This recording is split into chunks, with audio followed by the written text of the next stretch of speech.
All right, let's dive right into this explainer. We're going to uncover how a simple, scrappy little garage bookstore transformed into an absolute global conglomerate. Seriously, we're breaking down the exact blueprint of how Amazon literally ate the world. Now, just take a look at the sheer scale here. We are dealing with a $1.5 trillion valuation. I mean, to put that into perspective, this monumental growth made Jeff Bezos the first person in human history to be worth over $200 billion. But, this wasn't some magic fairy tale that just happened overnight. It took decades of really relentless execution and a highly specific strategy to get here. So, to really understand the company, we've got to look at the timeline of the guy who built it.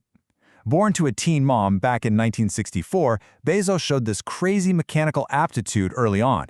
He actually dismantled his own crib with a screwdriver when he was just a toddler. No way, right? Fast forward, he graduates from Princeton with degrees in computer science and electrical engineering, and by the early 90s, he's this absolute prodigy at a Wall Street firm. But here is where it gets super fascinating. In 1994, he stumbles across a statistic that just changed everything. The internet was growing at an unbelievable 2,300% a year.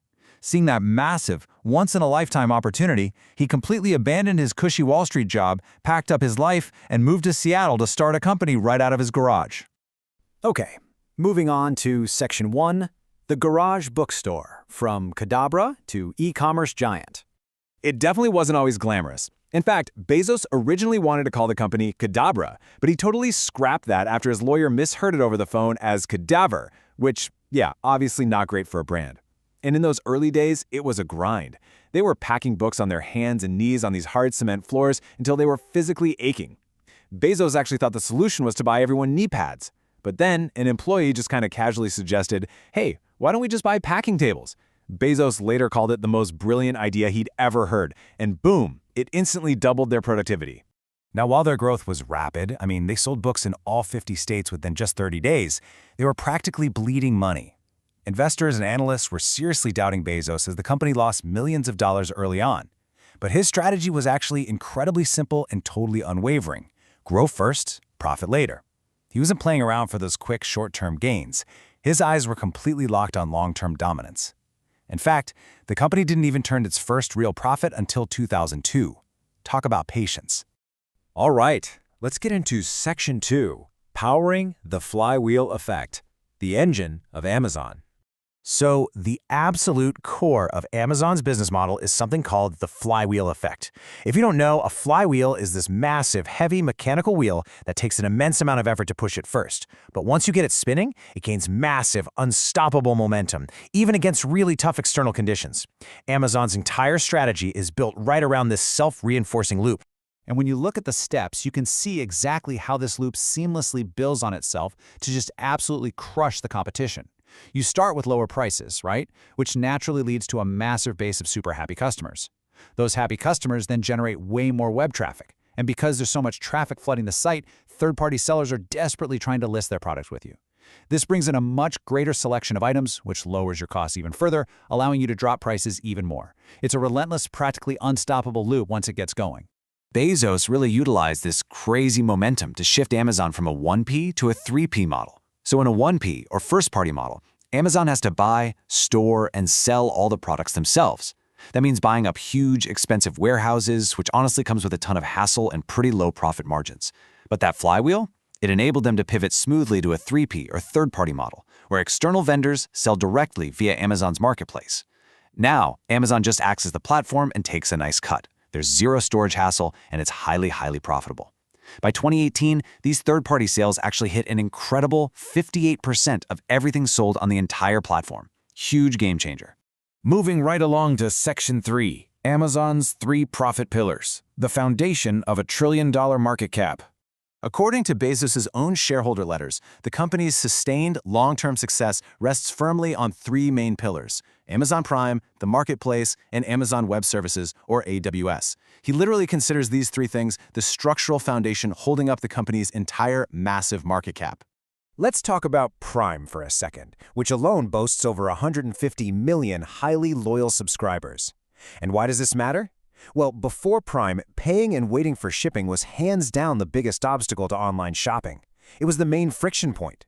By offering a yearly fee to just completely remove the friction of shipping costs, Amazon radically increased how often people shop. The longer you're a Prime member, the more frequently you end up buying and the deeper your brand loyalty builds. But okay, the real shocker here is AWS. We all know Amazon for retail, obviously, but cloud computing actually started as an internal fix. Amazon was growing so fast that they faced a major shortage of data storage. So they built their own solution and then realized, hey, we could totally rent this infrastructure out. Today, AWS powers huge, massive portions of the internet, from Netflix to Facebook, and it generates roughly 40% of Amazon's total profitability. It is an absolute cash cow for them, pulling in massive 30% profit margins. Okay, let's jump to Section 4, the culture of innovation, customer obsession, and relentless invention. This quote is just so good. It perfectly captures Amazon's horizontal expansion strategy. Bezos once noted, "When we win a Golden Globe, it helps us sell more shoes." I know it sounds crazy, but it's actually brilliant. Things like massive budget TV shows or even zero-profit hardware like the Kindle e-reader, they aren't really designed to make huge money on their own. Instead, they are designed as customer activation tools. Their whole purpose is to pull you deeper and deeper into their retail ecosystem so you inevitably buy more stuff. And to really maintain that sort of empathy for the consumer, Amazon has this crazy rule. Every single manager, including the CEO, must spend 2 whole days a year just handling regular customer service calls so they understand the real friction points people are facing. This level of extreme customer obsession is exactly what inspired brilliant innovations like the patented one-click buying button. By removing the time it takes to enter all your payment details, they literally remove the time a customer has to second-guess a purchase, and that just sent sales absolutely through the roof. They also have a really unique way to avoid lazy thinking. Amazon actually straight up banned PowerPoint presentations in favor of what they call silent meetings. So executives spend the first 30 minutes of a meeting in total, absolute silence, just reading these dense 6-page memos. This ensures that when the actual discussion begins, everyone in the room is fully informed. It guarantees that decisions are completely mature and purely data-driven, rather than just letting people react to flashy, colorful visuals. And finally, Section 5, finding the fourth pillar. What is next for Amazon? So, the multi-billion-dollar question buzzing around Wall Street right now is where Amazon is going to find its next massive growth engine. They desperately need a fourth pillar to continue this astonishing 20% year-over-year revenue climb. Bezos knows that to find those big winners, you have to pay for thousands of failed experiments. So right now, they are pretty much throwing everything at the wall to see what sticks. We can actually break down 3 massive contenders for this elusive fourth pillar. First up, disrupting the incredibly huge $700 billion grocery market with physical stores like Whole Foods. Or maybe it's launching a full-blown shipping service to rival legacy carriers like FedEx and UPS. Amazon is running intense experiments everywhere, and we definitely can't forget about AI. Devices like Alexa act as the ultimate Trojan horse, literally putting a direct purchasing channel right there on your kitchen counter. In fact, roughly 26% of people who own these smart devices use them to order more products directly from Amazon. Talk about an edge. So what does this all mean for us? As they continue to spread their reach into practically every single aspect of our daily lives, we really have to ask, will this scrappy, garage-born startup's relentless pursuit of a fourth pillar make it an absolutely unstoppable monopoly? Or will it eventually hit a wall? Or are we just already living in a world where the Amazon flywheel spins forever?